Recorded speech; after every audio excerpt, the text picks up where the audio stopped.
नमस्कार मित्रों, target the study point में आपका स्वागत है। हम आशा करते हैं आप लोग बेहतर होंगे। मित्रों, एसएससी जीडी की परीक्षा का आयोजन 18 नवंबर को प्रस्तावित है कि ये परीक्षा 18 नवंबर से आयोजित की जाएगी।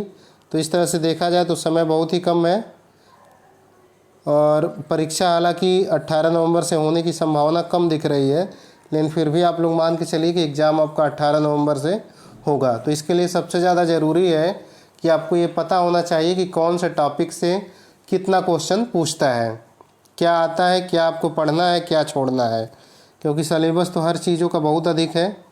अब उसमें से आपको छांटना है जो आपकी परीक्षा के लिए उपयोगी होगा। तो उसके लिहाज से जो है एसएससी जीडी 2019 के जो पेपर हुए हैं उनका यहाँ विश्लेषण किया जा रहा है कि कौन से टॉपिक से कितना क्वेश्चन आया है। तो हम पहले रीजनिंग को देखेंगे। चलिए देखते हैं रीजनिंग के किस टॉपिक से कितना क्वेश्चन आया है। तो कोडिंग डिकोडिंग से 2-2 क्वेश्चन आया है। सदस्यता परीक्षण से 4-4 क्वेश्चन आया है। समानता एवं भिन्नता से 3-3 क्वेश्चन आया है। क्रम व्यवस्था परीक्षण से 1-1 क्वेश्चन आया है। श्रृंखला परीक्षण से 3 से 4 क्वेश्चन आया है। लुप्त पद ज्ञात करने से 1-1 क्वेश्चन आया है और गणितीय संक्रियाओं से 1-1 क्वेश्चन आया है। वैन आरेख से 1-1 क्वेश्चन आया है। विश्लेषण निर्णय से जो है 2-2 क्वेश्चन आया है। बैठक व्यवस्था से किसी शिफ्ट में 1, किसी शिफ्ट में 2 क्वेश्चन आया है। समस्या को सुलझाने से 1 क्वेश्चन पूछा हुआ है। आकृति श्रृंखला से 1 क्वेश्चन पूछा है। सन्निहित आकृतियाँ जो छांटनी होती है उससे 1 क्वेश्चन पूछा है। कागज़ को मोड़ना काटना से 1 क्वेश्चन पूछा हुआ है। दृश्य स्मृति से 1 क्वेश्चन आया है। खाली स्थान भरने से 1 क्वेश्चन आया हुआ है। कथन निष्कर्ष से किसी शिफ्ट में 1 पूछा है, किसी में 1 नहीं पूछा है। तो ये टोटल आपके 25 क्वेश्चन आए हुए हैं।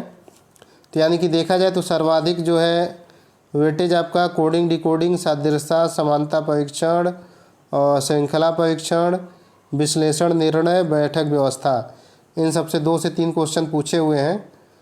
तो इन सब टॉपिकों पे आप लोग विशेष ध्यान दीजिए। एक बात और, जो भी क्वेश्चंस पूछे जाएंगे काफ़ी हल्के क्वेश्चन आएंगे। अगर आप अच्छे से तैयारी किए रहेंगे, रीजनिंग पे आपकी पकड़ थोड़ी मजबूत होगी तो आप 25 में से बहुत आराम से 22-23 नंबर पा सकते हैं। तो इसमें आप लोग अपना टारगेट मान के चलिए कि आपको 22 प्लस लाना है रीजनिंग में, और आ जाएगा क्योंकि पेपर जो है बहुत हल्का होता है। अभी शाम को जो है पेपर अपलोड कर दिया जाएगा, आप लोग देख लीजिएगा कि किस तरह के क्वेश्चंस पूछे जाते हैं, कितने आसान क्वेश्चन होते हैं। मेरिट थोड़ा ज़्यादा जाती है, इसलिए आप लोग टारगेट बना के चलिए कि आपको 80 प्लस किसी भी कीमत पे पहुंचना ही पहुंचना है। चलिए देखते हैं अगला सब्जेक्ट, मतलब इतिहास। सामान्य ज्ञान से कितने क्वेश्चन पूछे हुए हैं। तो इसमें भारतीय इतिहास है, तो इतिहास से 3 से 4 क्वेश्चन पूछा हुआ है। कला एवं संस्कृति भी इतिहास के अंतर्गत आती है, इससे भी 2 से 3 क्वेश्चन पूछा हुआ है। भारत एवं विश्व के भूगोल से 2 से 3 क्वेश्चन आया हुआ है। पर्यावरण तथा पारिस्थितिकी से 1 क्वेश्चन आया हुआ है। भारतीय संविधान एवं राज्य व्यवस्था से 3 से 4 क्वेश्चन आया हुआ है। अर्थव्यवस्था से भी किसी शिफ्ट में 1, किसी में 2, किसी में 4 पूछा हुआ है। सामान्य विज्ञान से भी 3 से 5 क्वेश्चन आए हुए हैं, किसी में 3, किसी में 5। कंप्यूटर से क्वेश्चन नहीं पूछा गया है, लेकिन एक आध क्वेश्चन आ सकता है। विविध से 3 से 4 क्वेश्चन पूछे हुए हैं तथा समसामयिकी से 2 से 3 क्वेश्चन पूछे हुए हैं, किसी किसी शिफ्ट में 4-5 भी हैं। तो समसामयिकी पे भी आपको जो है ध्यान देना पड़ेगा। ये जो क्वेश्चन पूछे जाएंगे, इन सभी टॉपिक जो सब्जेक्ट यहाँ पे दिया हुआ है, इसके जो महत्वपूर्ण तथ्य हैं बस उसी को पूछा जाएगा। बहुत डीपली क्वेश्चन नहीं पूछा जाएगा।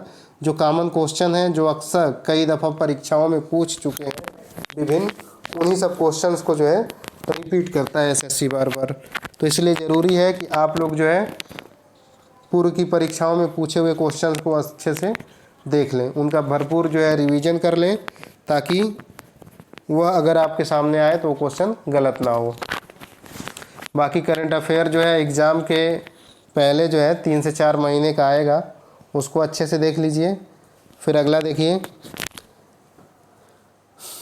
टॉपिक क्या है, गणित है। गणित में देखिए सरलीकरण से कितने क्वेश्चन आ रहे हैं, 2 क्वेश्चन पूछा हुआ है। प्रतिशतता से 1 से 2 क्वेश्चन है। अनुपात समानुपात से 3 से 4 क्वेश्चन है।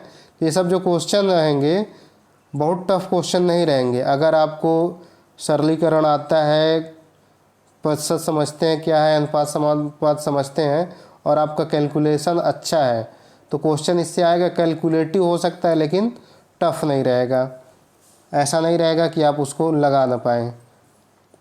आगे देखिए, औसत से 3 क्वेश्चन पूछा हुआ है, साधारण ब्याज से 1 क्वेश्चन, चक्रवृद्धि ब्याज से 1 क्वेश्चन पूछा हुआ है, लाभ हानि से 3 क्वेश्चन पूछे हैं, क्षेत्रमिति से 3 क्वेश्चन मान के चलिए पूछा है सभी शिफ्ट में, एक में 4 पूछा है, समय कार्य से 2 क्वेश्चन पूछा है, समय चाल व दूरी से भी सभी शिफ्ट में 2 क्वेश्चन पूछा है, लसम मसा से 1 क्वेश्चन आपका आया हुआ है, सांख्यिकी से 1 क्वेश्चन है, आंकड़ों के विश्लेषण से 3 क्वेश्चन है, समीकरण एवं समीकरणों से किसी एक शिफ्ट में 1 क्वेश्चन पूछा हुआ था। तो ये गणित के टॉपिक थे, इनसे क्वेश्चन आए हुए हैं। इन सब टॉपिकों पे विशेष आप ध्यान दीजिए। लाभ हानि, क्षेत्रमिति, समय कार्य, समय चाल एवं दूरी, सरलीकरण, प्रतिशत, अनुपात समानुपात, औसत, ये सब आसान टॉपिक हैं और इससे क्वेश्चन भी जो आता है फार्मूला बेस्ड आएगा, चाहे बहुत इजी क्वेश्चन आएगा, बहुत घुमावदार जैसे एसएससी सीजीएल में पूछा जाता है उस तरह का क्वेश्चन नहीं रहेगा। इन सभी क्वेश्चनों का स्तर जो है आपका मान के चलिए कि 8th की क्लास अगर की मैथ को आप लोग लगाए हैं अच्छे से तो आप आसानी से लगा सकते हैं। तो चलिए आगे देखते हैं हिंदी में क्या क्या पूछता है। हिंदी 25 नंबर की आएगी और ये भी बहुत आसान टॉपिक होता है। 25 में आप आसानी से 22-24 कर लेंगे और जो अच्छे से पढ़ेगा वो 25 में 25 भी ला सकता है। तो देखिए इसमें कहाँ कहाँ से क्वेश्चन आते हैं। वाक्यांश के लिए एक शब्द से 2 से 5 क्वेश्चन आए हुए हैं, तो 4 से 500 वाक्यांश के लिए एक शब्द है महत्वपूर्ण, इनको आप लोग याद कर लीजिए तो आसानी से आपको उसी में से मिल जाएगा। वर्तनी अशुद्धियाँ भी, हालांकि वर्तनी से संबंधित जो है अशुद्धियाँ थोड़ा टफ होता है, लेकिन इसमें जो है अगर आप थोड़ा मेहनत करेंगे तो आसानी से कर लेंगे। इसमें बार बार पूछे हुए क्वेश्चंस को जो है रिपीट करता है। तो वर्तनी एवं अशुद्धि से 2 क्वेश्चन हो गया, लोकोक्तियाँ एवं मुहावरे से 2 क्वेश्चन हो गया, विलोम शब्द 2 क्वेश्चन हो गए, पर्यायवाची 2 से 5 पूछा हुआ है। तो विलोम पर्यायवाची भी 300-400 टॉपिक हैं, उनसे संबंधित जो है विलोम और पर्यायवाची याद कर लेंगे तो आपका आसानी से हो जाएगा। कारक से 1 क्वेश्चन पूछा हुआ है, रिक्त स्थानों की पूर्ति से 8 से 9 क्वेश्चन पूछा हुआ है। तो यह बहुत ही आसान होता है, अगर आप बराबर हिंदी पढ़ रहे हैं तो आसानी से आप इसको कर लेंगे कि पढ़ेंगे आपको लग जाएगा ऑप्शन देख के कि यहाँ पे यही चीज़ फिट बैठा है। वाक्यगत अशुद्धियाँ 3 क्वेश्चन आएंगी, अशुद्धियों के लिए आपको जो है थोड़ा सा अभ्यास करना पड़ेगा और ये भी आसानी से हो जाएंगी। तो हिंदी के इन टॉपिकों से मिला के 25 क्वेश्चन आएंगे और आप मान के चलिए कि इन 25 में जो है 22 आपको लाना है।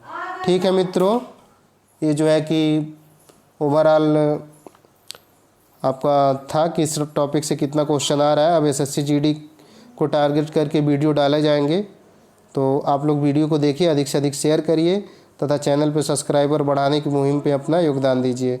धन्यवाद दोस्तों।